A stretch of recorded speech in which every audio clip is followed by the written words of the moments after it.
Wong gandengane Gibran ku ireng. Nah, ireng digandeng nduk kula wis tepung itu ya. Wis tepung. Ku panjenengan iku wau saderenge kula rekod nggih. Kula kan pun sanjang, Mbah. Kula kepingin semerap 2026 niku piye, Mbah? Ojo bahaya iku cung lak gitu ya, Mbah ya. Iya. Kula niku Mbah Jo keturunan Gajah Mada. Terserah ngono dongenge. Nggih. Nate anu, Mbah. Kepanggih kali Gajah Mada mungkin dalam. Gelek. Gelek. Sering. Sing ngekeki tombo-tombo ya teko kuno. Piye, Mbah? Ana caraka Data Sewala padha jayanya monggo padha Nggih. Ngata Bagama Nyaya Jadapa Lawasata Dakara Canaha. Santet keterak iku modar kok. Oh, nulah santet bareng. Ya iku tulake santet kok ngene. Iki lho gamane Sunan Giri. Gamane Sunan Giri. Lu. Timbang. Lho kalau munyeng niku berarti, Mbah. Engko ndang, Mbah. Braro. Lek Sunan Giri, Mbah. Jange tak gawe mbacoki kayu aku gak wani yo nang kenek. Nggih. Lho, iki slotonge. Hehe. Kang pendek gue, Mbak. Kayak wong lanang. Nggih. Iki pedang. Asli Lamongan iki, Mbak. Nggih. Pedang pendek iki. Pedang. Pedang saiki ana ngene iki lak kanek. Nggih, Mbak. Pasti asli nih. Niku sak wonten sak anu nih, Mbah. Iki rongkoe. Sak rongkoe. Rongkoe. Rongkoe yang ngene iki kuningan. Kan iki masuk sejarah kabeh to iki. Nggih. Iki gamane wis legrek iki. Niku napa, Mbah? Lho. Petal kabeh iki. Lho. Gak tau dikumbang. Niki napa, Mbah namine, Mbah? Ra ngerti. Asal saking pundi? Yo ana sing ngetri dhewe rene. Iku. Iki. Gamane Gaman niki, Mbak niki. Napa? Wah, apik. Api-api. Lho. Kang, penghormatan, Kang. Lho. Masyaallah Gusti. Gamane. Wis. Merinding, Mbah, kula, Mbah. Niki Mas. Anu, Mbah. Iki manggone nggo Gunung Rajekusi. Yang mana, Mbah? Yang ini. Kabuhe iki, mbok njero tek-tek, mbok tetek negeri. Aku kan jipik ya mono. Lah sing terusin jenengan. Iku sing Kara Welang. Iki sing Semar. Bedap. Sing terusin jenengan niku gamane Sunan Giri. Ya. Pundi, Mbah? Mbok ya kabeh iki kok wong sing diperintahku Mbah kok. Niku wedik malah iki. Sing anu di kiri itu, Bang ya. Rasane. Niki Biasa rek. Luk pinten iki, Kang?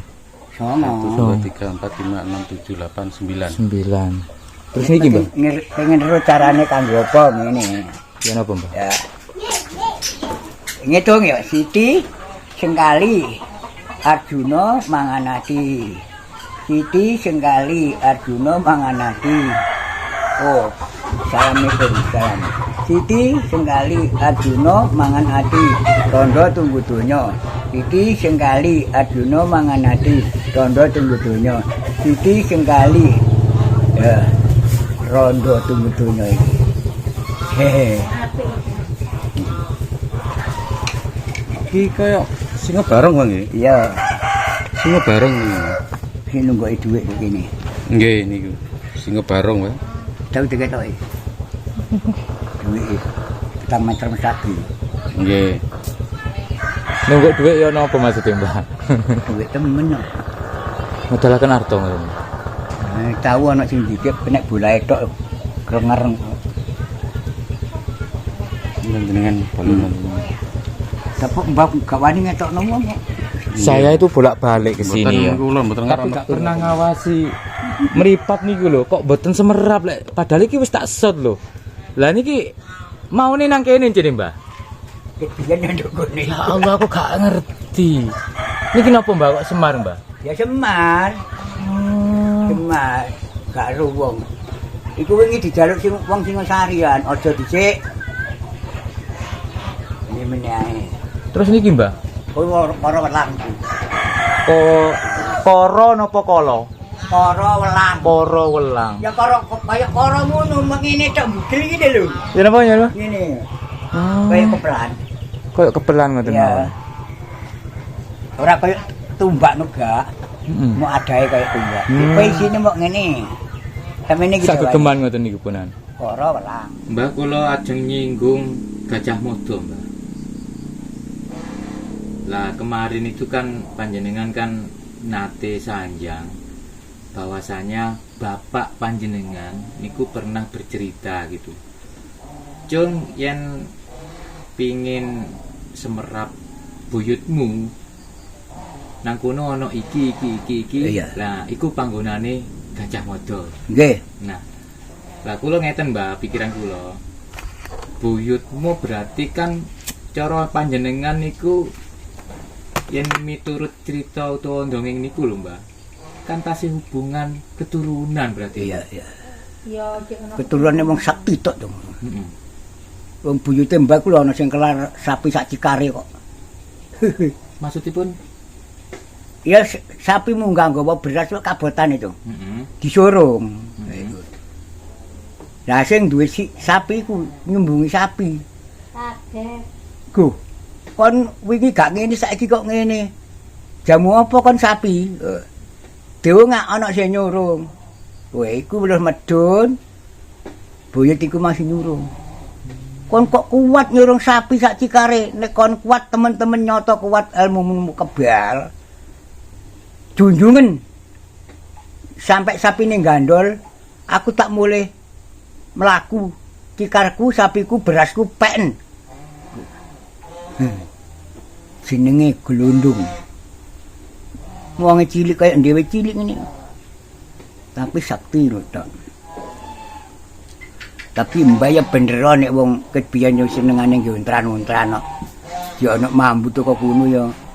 Ana pantes dongeng yo. Nggih. Ya kok Senajan dongeng ngoten Mbah. kekuatane lho nyata lho. Nah, kekuatannya nyoto menika Mbah nggih. Mengangkat beban yang seharusnya secara logika itu tidak kuat. Ngoten lho Mbah, tapi kuat. Seperti halnya diceritakan Gajah Mada. Ya, iya. Menundukkan ataupun mengalahkan gajah menika ngoten Mbah nggih. Ket biyen ya paham ngono cuma nek ngrungokno wong jere gak ono. Mbah ya gak tau ngomong. Ngomong nyinduk kene iki. Nggih. Lah cara dongeng niku wau kok berarti kan wonten hubungane kali Gajah Mada. Lah niku Mbah wonten sing ngeten. Cara sing ningali niku lho Mbah, wonten sing nyangkal. Nah, nyangkal ngeten. Wong Gajah Mada iku mboten gadah bojo kok malah ana keturunane gitu Mbah. Wonten sing nyangkal ngoten. Piye miturut panjenengan iki? Ora ana menungso gak ndek bojo, pangkate kaya ngono. Mbah yo gak ngandel, nyatane ana dongenge to. Nggih. Lho, iki tembung jari kak menang dongeng iku. Nggih. Pira umure cerita, iki tuwek dongeng. Lho.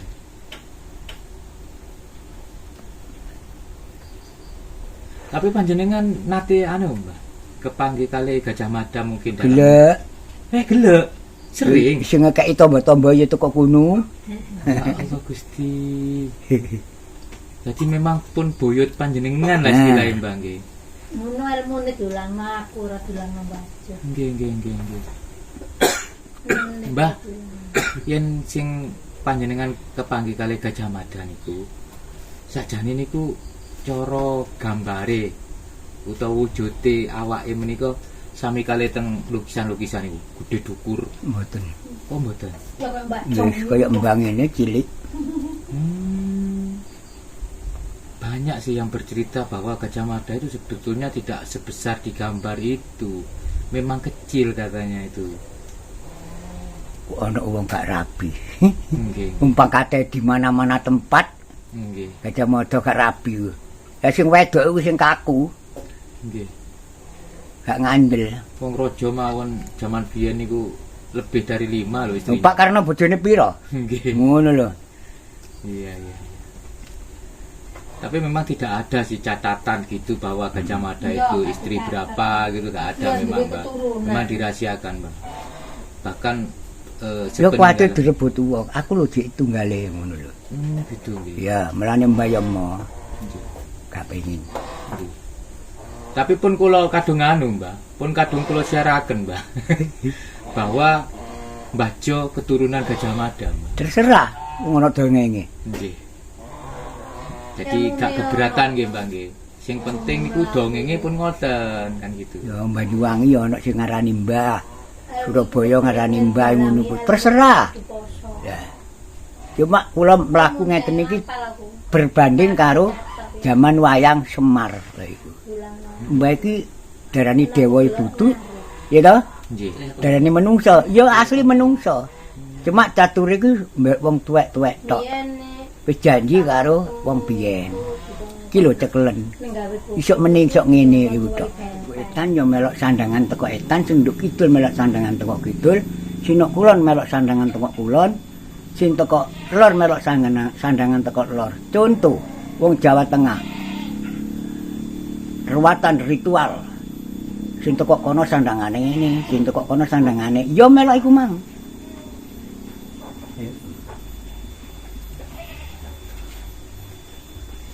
Tungut weton nggih. Iya.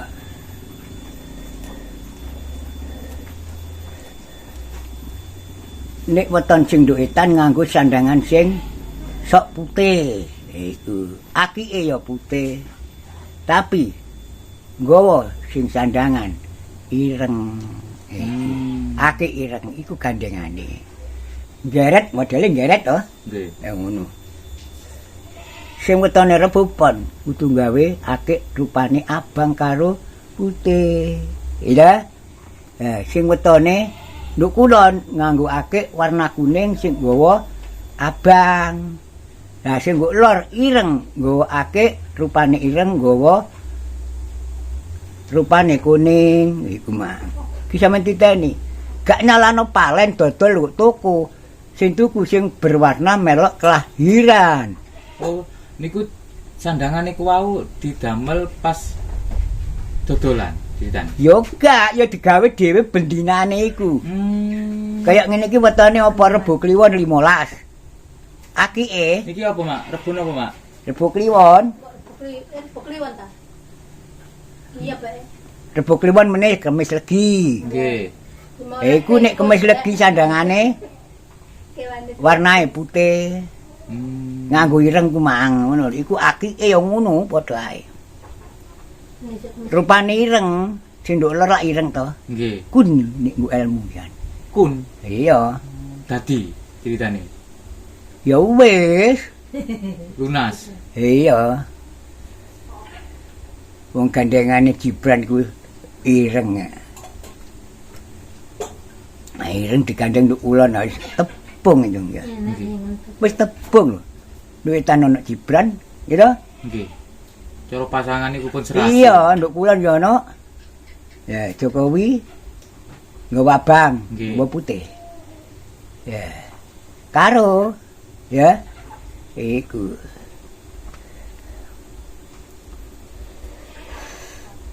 Sing nduk kulon yo nggawa kuning ambek abang.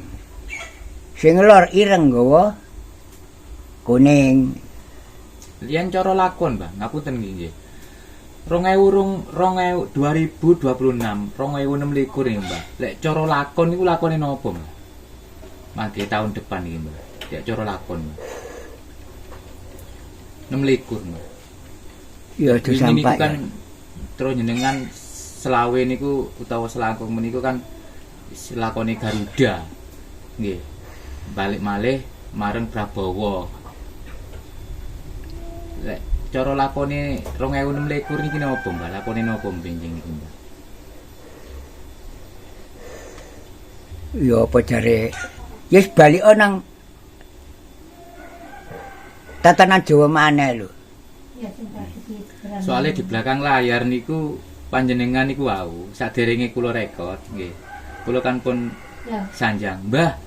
Kula kepingin semerap 2026 niku piye, Mbah? Ojo cung, bahaya iku cung lak gitu ya, Mbah ya. Nah, Iya. niki kula niki jadi pertanyaan besar, bahaya niku piye ngoten lho. Ya wis takonono wong sing peguron gede-gede kanggo apa ngene lho. Nggih. Ini Kok ana peguron gede, ana sing ditontok dhewe gambar saiki ku apa? Wis unae. nggih. masih dirahasiakan teman-teman. Ya gak wani bapak sak karep-karepe. Jadi Mbah Jo itu sebetulnya Tapi sudah- tetep jeblos iku tok. Diteliti. jeblosnya piye, Mbah? Ya lapo ngelek apa kanggo apa terus lapo. Terus lapo kira-kira. Ayo. Ya bener kowe iki lakon ngene-ngene kok empakno kok gawe ngene. Kanggo apa? Heeh. Kanggo apa? Nggih. Ya udah. Persatuan sing model apa kanggo apa? Apa tulik sandi? Apa intelijen? Apa wartawan? Itu bagian penelitian untuk kuno dak. Pujangga. Kula yakin video ini jenengan niku pun dilirik, Mbah. Ya ayo prai, aja dilirik. Ayo prai gawe tuntunan ngene iki. Gak ono kanggone. Kula niku pun teng bundi-bundi, Mbah. Tapi mireng tatanan Jawi kados panjenengan niki lho. Nggih namung sakniki niki, Mbah. Lah wong sing ngeru dadu mok mbathok kok. Nggih napa malih dadu niku wong-wong guyu kabeh, Mbah. Dadu iku gawe main jadi kok digawe hitungan lah niki lho. Coba kan dadu iku media to. Nggih. Anane digawe media. Mergo ilmu iku poke nggo dadu. Yo. Dieling-eling kabeh ku nggo dadu. Dadu ku wis manjing nang anjing suripe menungsa. Menungsa ditakoni drijimu pira gak ero kok. Asline menungsa ku drijine pira? Selikur to. Ya Jawa selikur. Ya. Nduk menungsa pira? Ya selikur. Oh, drijine kok selikur sih, Mbah. Bukannya 20. Sing gawe rasa urip mu donya ki sapa? Kiku-kiku. Driji sitok iki. Iya toh? Gawe lara ya driji sitok iki. Mbah, ketambah. Dibahas tunggal-tunggal, Mbah. Sing didamel rasa teng donya driji sitok iki. Iya. Maksudnya piye niku? Kiku-kiku mau lho. Lah nek digawe rabi kanggo apa? Wong sok wong wedok kang emplok-emplok. Iki yo melok driji berarti. Ya gak iya ta. Ya. Ono enak teko driji sitok, ono lara teko driji sitok. Ya. Selikur kali niku maksud jenengan. Ya gak iya ta. Iku manjing nang dhewe. Nggih, nggih, nggih. Dadu ku mang. Elek iki gak demokno. Nggih, Mak. Wis. Mosok huruf mak sitok A. Medune A terus nandi. Nang B ya AB. Mbah. Ngapunten kula beralih topik. Ana caraka Data Sawala padha jayanya maga batanga. Menika wonten panjenengan niku nate riyen niku malah wonten sing diwalik. Nggih, Mbah, leres, Mbah. Diwalik iku lak cara tatane wong biyen iku kanggo perang, Cung. Oh. Ge balekno musuh. Wong biyen musuhe iku mok Cina Londo kalah ya balik tatanan Jawa iku tok. Yen diwalik niku lak angel, Mbah. Piye, Mbah? Ora. Piye, Mbah? Ana caraka Data Sawala padha jayanya mangga batanga. Nggih. Ngata Bagama Nyaya Jadapa Lawasata Dakara Canaha. Mulane nek dadi guru nek ngulang aksara Jawa aja didudukno Hana Caraka. Ya, sampeyan eling-eling wong pinter-pinter sing hali Hana Caraka. Nek duwe murid ulangan Ngata Bagama. Engko nek Ngata Bagama kok gelem mburi akeh sing gendeng gak nemokno. Bundel. Ulangan walike dhisik. Ya iku lho. Ngata Bagama Nyaya Jadapa Lawasata Dakara Canaha. Sadurunge urip kudu mati dhisik. Muandi niku, Mbah. Ya iya. Mulane mbangun Lamongan lurah-lurahan ana sing ngalahno tak dukun-dukun kana. Mergo mbak iku mok ngeraja krata-kratok. Ngunakno ping 1000 hari-hari. Lah mbakku teliti, aja sampak kalah tajung.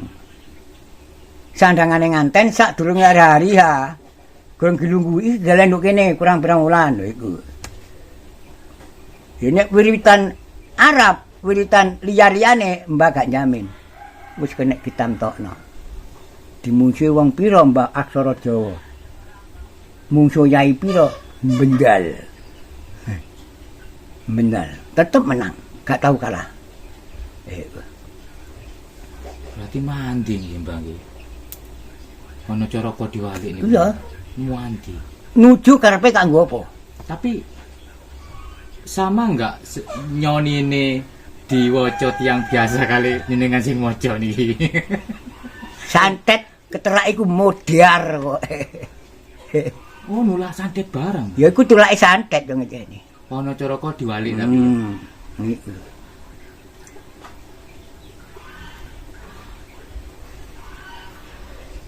Padahal wonten artine ta, Mbah? Ana cara kok niku, Mbah. Artine aksara Jawa ngeracut hurufe wong sak donya. Ya. Hurufe wong sak donya iku mak 21. Tapi diracut ngoto Bagama iku wis kenek kabeh. Ngene lho. Huruf 20 to, 21 to. Nggih. Tapi nek dunekno ngoto Bagama kenek kabeh. Gak mandi piye. Ya.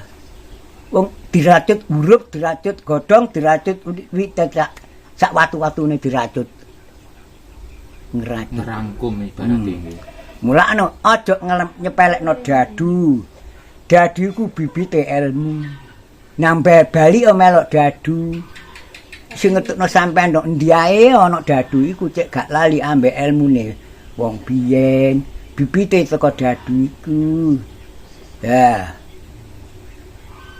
Dadu sak prana sak prene ya pancet nomere ya iku. Tapi manjingi nek menungso kabeh dadu. Sing dudukno dadu ku sapa? Alam. Gurung ana mengromba iku wis didudukno dadu tapi mbah nyolong. Iku mah. Bapakne mbahku pinter panglimae wong negara biyen jaman Londo. Iku mlakne tak juluki dina iku gak gelem. Aku ngulang awakmu gak wani le. Perkoko niku jek mambu tedak rembese madu. Kowe nyekel godhong dadi ajam, nyekel banyu dadi ombe, nyekel teken kena digawe nuntun wong. Nggih to? Iku nyekel apa watu dadi jimat. Wis wala wali mandi sak ucape. Mergo Mbah nyolong dadu iku mang. Sing tak tolong kuwi jek urip tapi wis mati jarene. Ya sakur iku mang. Dadune sing tak tolong maine nggo daerah Kabu. Munung kerep Jati Rubu, rungokno Jati Rubu. Iku. Sarjo jo kerep ngenengan Jasem Jombang. Saiki manggone nggo musikan Jombang. Waduk Gondang Lamongan ku asal usule pindahan teko Jeladri. Ngene lho. Cek ro wong sing saiki. Nggih, Mbah, nggih. Pindahan teko kene. Ya muga-muga ndungane Mbah Menik sing jangi dadi waduk neh. Gitu. Raja Besi Nggih. dibendung musuh Citra. Paham? Sambeng ampun dibayar to tanahe. Nggih. Sak kecamatan Sambeng. Meneh ya gak ono dalan kabuh. Ngalor ngidul gak ono. Gawe tol. Tol. Jombang babat.